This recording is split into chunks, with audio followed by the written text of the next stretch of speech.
গল্পের শুরুতে আমরা দেখি গভীর জঙ্গলের মধ্যে একটি বাড়ি। সেই বাড়ির ভেতরে এক বৃদ্ধা রক্তে ভেজা কাপড় ধুচ্ছিল। বাড়ির ভেতরে তার 2 সন্তানের ছবি দেয়ালে টানানো। এই সময় হঠাৎ বাইরে একজন পোস্টম্যান আসে। সে গেটের সামনে দাঁড়িয়ে নক করে, কিন্তু সে কারোই সারা শব্দ পায় না। পোস্টম্যান ভাবে হয়তো বাড়ির ভেতরে কেউ নেই, তাই সে চলেই যেতে লাগছিল। ঠিক তখনই তার কানে ভেসে আসে একটি আওয়াজ, যা সেই ওই বাড়ির বেসমেন্ট থেকেই আসছিল। সে তার ব্যাগটা একপাশে রেখে নিচে উকি দেয়, কিন্তু সেখানে সে যা দেখে তা দেখে তার প্রাণ যায় অবস্থা। সে পালাতে চায়, কিন্তু তার আগে কেউ বা কিছু একটা তাকে টেনে নিয়ে যায় সে বেসমেন্টে। এরপর গল্প এগিয়ে যায় আরো 30 বছর পর। আমরা দেখি ঠিক সেই জঙ্গলের মাঝখানে একটি ক্যাম্প। এখানে কিছু কিশোরীকে আনা হয়েছে যারা মোবাইল ফোনে আসক্ত, আর এই ক্যাম্পে তাদের সেই আসক্তি ছাড়ানোর প্রশিক্ষণই দেওয়া হবে। ক্যাম্পে পৌঁছানোর পর ম্যানেজার সবার ফোন নিয়ে নেয়। এরপর আমরা দেখি সেই পুরনো বাড়িটা, যেখানে সেই বৃদ্ধা আজও বাস করে। এবার দেখা যায় সে এক হরিণ শিকার করে এনে ফেলে দিচ্ছে সে নিচের বেসমেন্টে, কিন্তু হঠাৎ করে তার পা পিছলে যায় আর সে নিজেই পড়ে যায় সেই বেসমেন্টের মধ্যে। আর যে অদ্ভুত জিনিসটা সে বেসমেন্টে আটকে ছিল, সেটা এই সুযোগে বৃদ্ধাকে মেরে ফেলে এবং মুক্ত হয়ে যায়। পরদিন সকালে ক্যাম্পে প্রস্তুতি চলছে ট্রেকিং এর। টিনেজাররা আজ বের হবে জঙ্গলের গভীরে। এক মহিলা গাইড তাদের নেতৃত্ব দেবে। সবচেয়ে আগে আসে একজন ফাদার। তিনি সবার জন্য প্রার্থনা করেন এবং এই ট্রেকিংটা 3 দিন ধরে চলবে। তারা যাত্রা শুরু করে এবং এর মধ্যে আমরা লক্ষ্য করি একটি মেয়ে যার নাম জশিয়া। তার হাতে অদ্ভুত এক কাটা দাগ, যেটা সে সবার থেকে লুকানোর চেষ্টা করে আসছিল। সে আসলে নিজের জীবনে খুব হতাশায় ভুগছিল।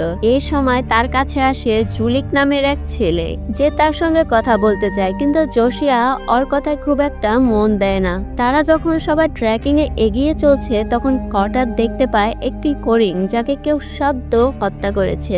গাইড তখন বলে, দেখে মনে হচ্ছে আশপাশে কোনো বড় জন্তু আছে, সে আবার ফিরে আসতে পারে। আসলে গাইড নিজেও বুঝে ফেলেছিল যে এটা কোনো পশুর কাজ নয়, বরং এটা মানুষেরই কাজ। তবু সে সেটা সবার কাছ থেকে গোপন রাখে।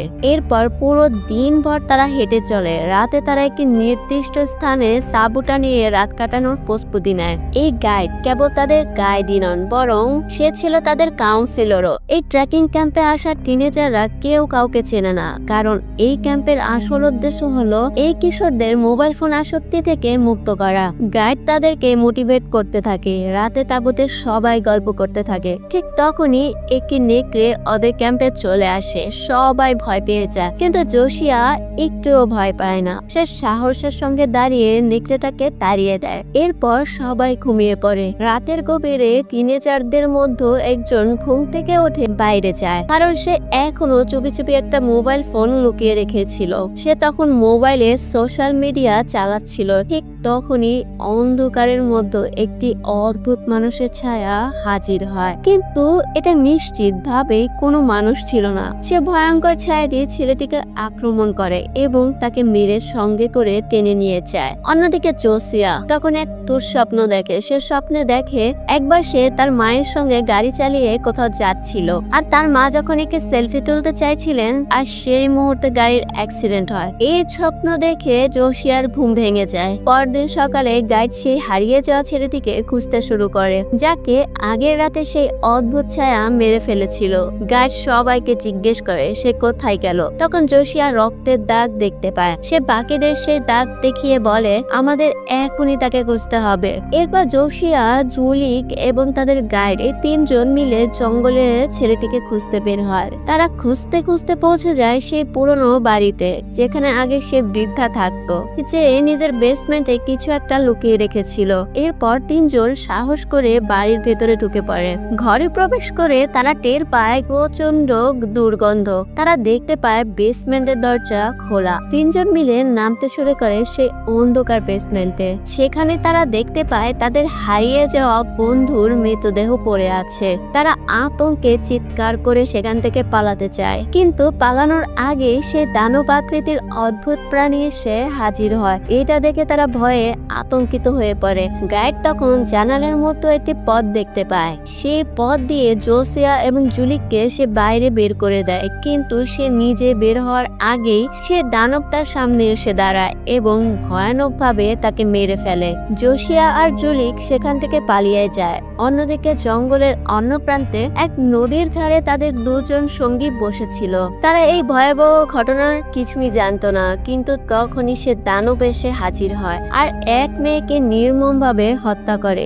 এই দৃশ্য দেখে ছেলেটি ভয়ে পালাতে শুরু করে। দৌড়াতে দৌড়াতে সে পৌঁছে যায় একটি গির্জা, যেখানে সেই ফাদার ছিলেন যিনি আগে তাদের জন্য প্রার্থনা করেছিলেন। কিন্তু ফাদার ছেলেটিকে অজ্ঞান করে ফেলে। জ্ঞান ফেরার পর ছেলেটি দেখে সে এক চেয়ারে বাঁধা। ফাদার তখন বলে, আমি জানি এই নতুন প্রজন্মের বাচ্চাদের কিভাবে শুধরাতে হয়। ঠিক তখনই গির্জার বাইরে হঠাৎ করে জেনারেটর চালু হয়ে যায়। ফাদার তা দেখতে বাইরে চলে যায়। আসলে এটা সে দানবই চালু করেছিল। ফাদার বাইরে যেতেই সে দানব তাকে মেরে ফেলে। এরপর সে গির্জার ভিতরে ঢুকে পড়ে। ছেলেটি প্রাণ বাঁচাতে কনফেশন রুমে লুকিয়ে পড়ে, কিন্তু দানব তাকে খুঁজে বের করে এবং টেনে নিয়ে যায়। অন্যদিকে জোসিয়া এবং জুলিক প্রাণ বাঁচাতে পালাতে থাকে। তারা এক সময় সামনে একটি বাড়ি দেখতে পায় এবং দৌড়ে সে বাড়ির দরজায় পৌঁছায়। বাড়ির ভেতরে এক বৃদ্ধ লোক ছিল যে ওদেরকে ভেতরে আসতে বলে। যদিও জোসিয়া এবং জুলিক একটু সন্দেহ করছিল, তবু তাদের সামনে অন্য কোনো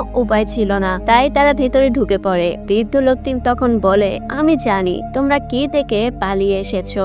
জোসিয়ার চোখ বড় হয়ে যায়। বৃদ্ধ লোকটি তখন তাদের সেই পুরনো কাহিনী বলে।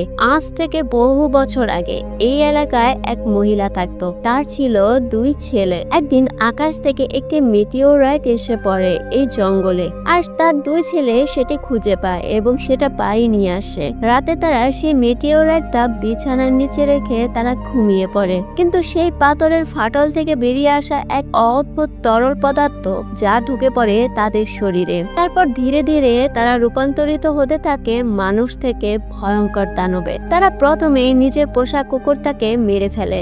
যখন তাদের মা এই ভয়ানক পরিবর্তনের কথা বুঝতে পারে, সে নিজের ছেলেদের বন্দি করে বেসমেন্টে আটকে রাখে। যদি তারা আজ বাইরে বেরিয়ে আসে তাহলে এটা নিশ্চিত তাদের মা আর বেঁচে নেই। আর এখন এটা পরিষ্কার হয়ে গেল দানব আসলে একটি নয়, দুটি। এবার জোসিয়া এবং জুলিক খুব ভয় পেয়ে যায়। আসলে এই বৃদ্ধ ছিল গল্পের শুরুর সেই পোস্টম্যান যে আজ থেকে 30 বছর আগে এই বাড়িতে এসেছিল। বৃদ্ধ তখন আরো বলে, তখন এই দানবেরা আমাকেও বেসমেন্টে টেনে নিয়েছিল, কিন্তু কোনো রকমে আমি সেদিন বেঁচে ফিরেছিলাম, কারণ সঠিক সময়ে তাদের মা সেখানে এসে করেছিল। এরপর সে বলে, তোমরা চাইলে এখানে থেকে যেতে পারো, কিন্তু জোসিয়া রাজি হয় না। সে স্পষ্টভাবে জানিয়ে দেয় যে আমি এই জঙ্গলে থেকে যে কোনো মূল্যে বেরিয়ে যেতে চাই। তখন সে বলে, আমাদের যে সাথীকে সেই দানব প্রথমে মেরেছিল তার দেহ এখনো বেসমেন্টে আছে, আর তার সঙ্গে একটি মোবাইল ফোনও ছিল। যদি আমরা সেই ফোনটা খুঁজে পেতে পারি তাহলে সাহায্য চাইতে পারবো। এই জায়গা থেকে সবচেয়ে কাছের শহর 2 দিনের দূরত্বে। এত দূর যাওয়ার আগে সেই দানবেরা আমাদেরকে মেরে ফেলবে। এই কথা শুনে জোসিয়া সিদ্ধান্ত নেয় যে বেসমেন্টে যাবে। যদিও জুলিক তাকে বারবার নিষেধ করে, তবুও জোসিয়া শোনে না। ফলে বাধ্য হয়ে জুলিককেও তার সাথে বেসমেন্টে যেতে হয়। তারা আবার সেই পুরনো ভয়ঙ্কর বাড়িটিতে পৌঁছায় এবং কোন রকমে বেসমেন্টে ঢুকে পড়ে। শেষ পর্যন্ত তারা সেই মোবাইলটিও খুঁজে পায়, কিন্তু দুর্ভাগ্যবশত ঠিক তখনই দানব এসে তাদেরকে দেখে ফেলে। দানব জোসিয়াকে গলা ধরে তুলে ফেলে দেয়, আর ঠিক তখনই পেছন থেকে জুলিক এসে দানবের উপর ছুরি দিয়ে হামলা করে। দানবের প্রচন্ড রেগে যায়। সে ছুরিটা টেনে বের করে এবং এক ঝাঁকুনিতে সেটা জুলিকের শরীরে ঢুকিয়ে দেয়। এরপর সে জোসিয়াকেও আঘাত করে অচেতন করে দেয়। জ্ঞান ফিরে আসার পর জোসিয়া দেখে জুলিক খুব খারাপভাবে আহত হয়ে পড়ে আছে। জুলিক ব্যথায় কাতরাতে থাকে আর তাকে বলে, এই ছুরিটা বের করে দাও। জোসিয়া জানে ছুরি টেনে বের করলে জুলিক মারা যাবে, তবু তার কাছে আর কোনো উপায় ছিল না। সে ছুরিটা বের করে দেয় আর জুলিক সেখানেই মারা যায়। জোসিয়া মানসিকভাবে একেবারেই ভেঙে পড়ে, কারণ ক্যাম্পে আসা তার সকল বন্ধুরা ইতিমধ্যেই মারা গিয়েছে। এখন সে একা। সে আস্তে আস্তে নিজের হাতের শিকল ছাড়িয়ে উপরের দিকে উঠে আসতে থাকে। তখন সে দেখতে পায় এক দানব ঘুমিয়ে আছে। আসলে এক ভাই যখন শিকার করতে বের হয় তখন আরেক ভাই ঘরে থাকে।